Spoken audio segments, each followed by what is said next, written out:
नमस्ते, मैं हूं सुरेश कुमार एकलवे और आप देख रहे हैं बात सच है। राज्यसभा में रक्षा मंत्री ने चीन को सीधा संदेश दे दिया है। अगर शांति से अप्रैल वाली स्थिति में नहीं लौटे तो फिर भारतीय सेना उसकी हर हिमाकत का जवाब देने के लिए तैयार है। राजनाथ सिंह की यह सलाह कहीं ना कहीं चीन के भलाई के लिए ही मानी जाएगी। चीन अभी तक इस गुमान में गुम है कि भारत आज भी 1962 के दौर में जी रहा है।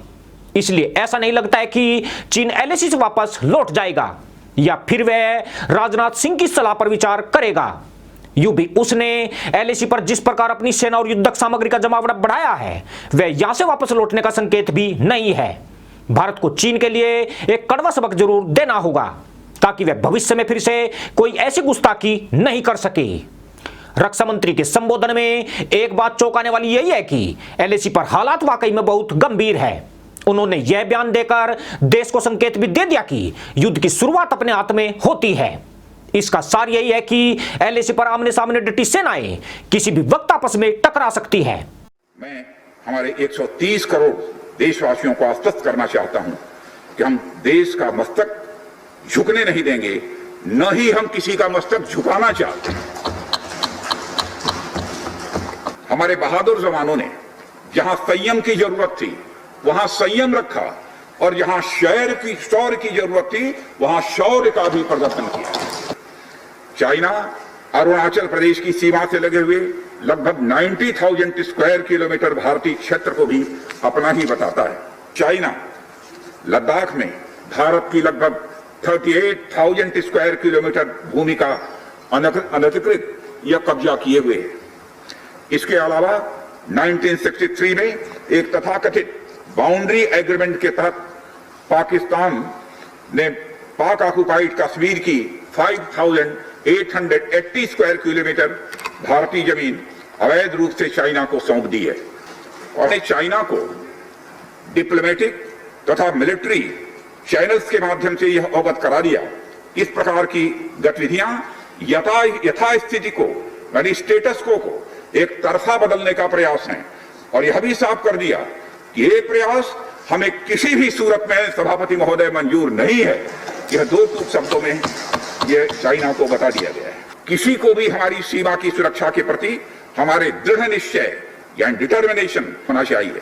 चीन की गतिविधियों से यह पूरी तरह से स्पष्ट है, उसकी कथनी और उसकी करनी में अंतर है और इसका प्रमाण है कि जब डिस्कशन चल ही रहे थे चीन की तरफ से 29 और 30 अगस्त की रात को प्रोवोकेटिव माने उकसाने वाली भड़काने वाली है सैनिक कार्रवाई की गई तो चीन की तरफ से की गई, भारत की तरफ से नहीं की गई।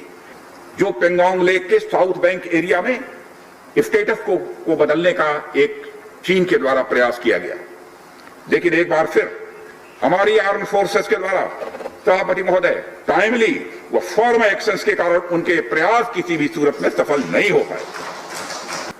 चीन द्वारा ट्रुप्स की भारी मात्रा में तैनाती किया जाना 1993 और 1996 के समझौतों का उल्लंघन है। अभी की स्थिति के अनुसार चाइनीज साइड ने एलएसी और अपने अंदरूनी क्षेत्रों में बड़ी संख्या में सैनिक टुकड़ियां और गोला बारूद मोबिलाइज किया हुआ है। पूर्वी लद्दाख और गोगरा, कोंकड़ा और पेंगोंग लेक का नॉर्थ और साउथ बैंक्स पर कई फ्रिक्शन एरियाज हैं।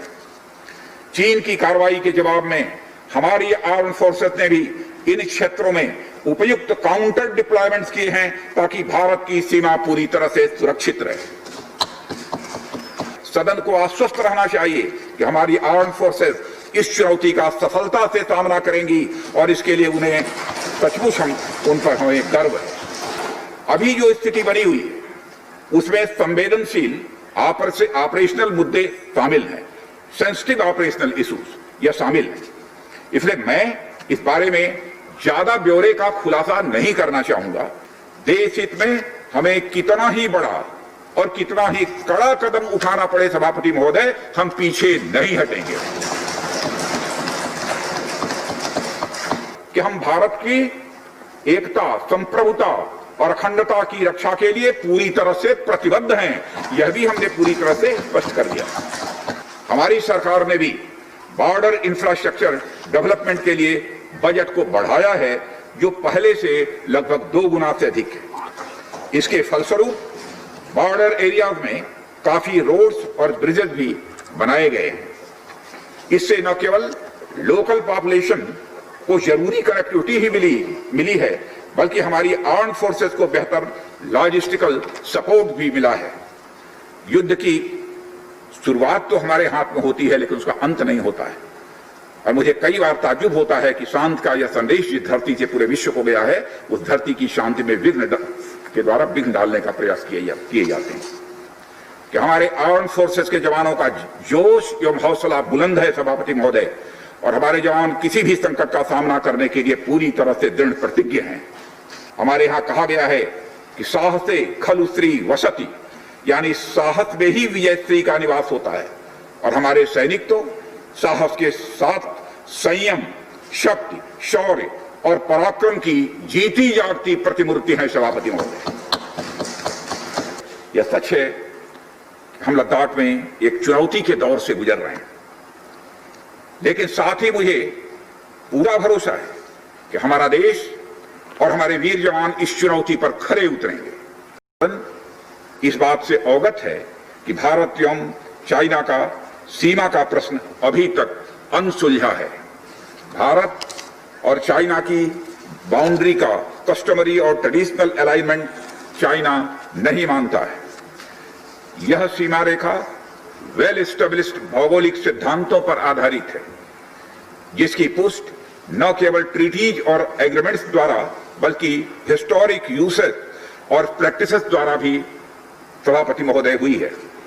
इससे दोनों देश सदियों से अवगत हैं, जबकि चाइना यह मानता है कि बाउंड्री अभी भी औपचारिक रूप से निर्धारित नहीं है।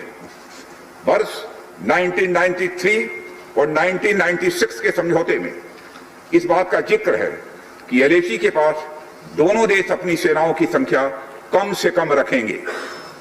समझौते में यह भी है कि जब तक बाउंड्री इशू का पूर्ण समाधान नहीं होता है, तब तक एलएसी को स्ट्रिक्टली रेस्पेक्ट और एडहर किया जाएगा और उसका उल्लंघन किसी भी सूरत में नहीं किया जाएगा। अप्रैल माह से ईस्टर्न लद्दाख की सीमा पर चाइना ने सेनाओं की संख्या तथा उनके आर्मामेंट्स में वृद्धि की है, जिसे स्पष्ट रूप से देखा गया है। मई महीने के प्रारंभ में चाइना ने गलवान घाटी क्षेत्र में हमारी ट्रुप्स की नॉर्मल ट्रेडिशनल पेट्रोलिंग पैटर्न में व्यवधान डालना शुरू किया, जिसके कारण फेस ऑफ की स्थिति उत्पन्न हुई।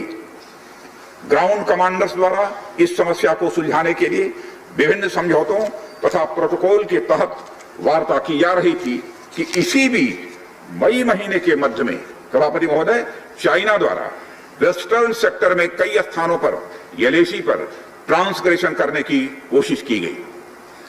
इसमें कोंकला, गोगरा और पेंगोंग लेक का नॉर्थ बैंक शामिल है। इन कोशिशों को हमारी सेनाओं ने समय पर देख लिया तथा उसके लिए आवश्यक जवाबी कार्रवाई भी हमारी सेना ने की। दोनों पक्ष इस बात पर भी सहमत हुए कि एलएसी को माना जाएगा तथा कोई ऐसी कार्रवाई नहीं की जाएगी जिससे यथास्थिति यानी स्टेटस को बदले। किंतु इस सहमत के उल्लंघन में चीन द्वारा एक बहुत ही वायलेंट फेस ऑफ की स्थिति 15 जून को गलवान में क्रिएट की गई। हमारे बहादुर सिपाहियों ने, बहादुर जवानों ने अपनी जान का बलिदान दिया, पर साथ ही चीनी पक्ष को भी भारी क्षति पहुंचाई है सभापति महोदय, और अपनी सीमा की सुरक्षा में कामयाब भी रहे हैं।